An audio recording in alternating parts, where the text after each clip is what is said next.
I made an ocean island table with broken wood and resin. There are the sea, waves, and sharks on it. A few days ago, I happened to find an ocean table on the internet and liked it very much. But when I saw the price, I gave up the idea immediately.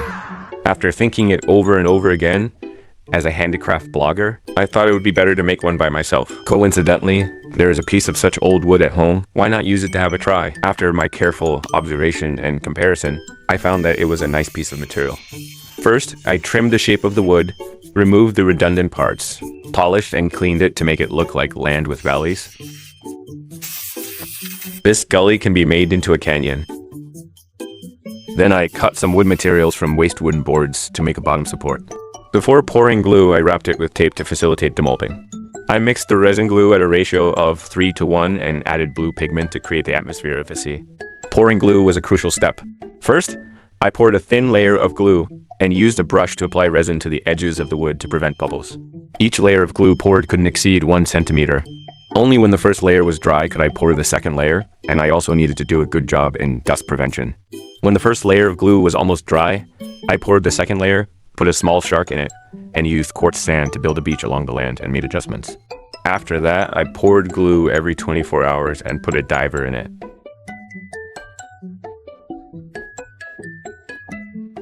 When mixing white-based glue to create waves, at first, due to lack of experience, what I blew out only looked like flowers.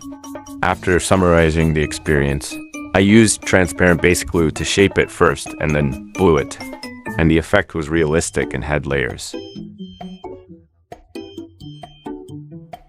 Finally, I poured 2 more layers of resin to seal it and let it dry thoroughly. It could be ready for demolding in 3 days. Although demolding was difficult, I succeeded in the end. After demolding, I took it outside for overall trimming. Cut off the defective parts on the edges, rounded the edges, and then used sandpaper from 80 mesh to 2000 mesh to polish it from coarse to fine for a whole day. The Ocean Island coffee table is completed. There's no worry when drinking tea or coffee, and it also looks nice on the table. As long as there is sea in our hearts, we can enjoy the sea view at home. In the future, we can also upgrade it with a water supply and drainage function. That's all for today. See you next time.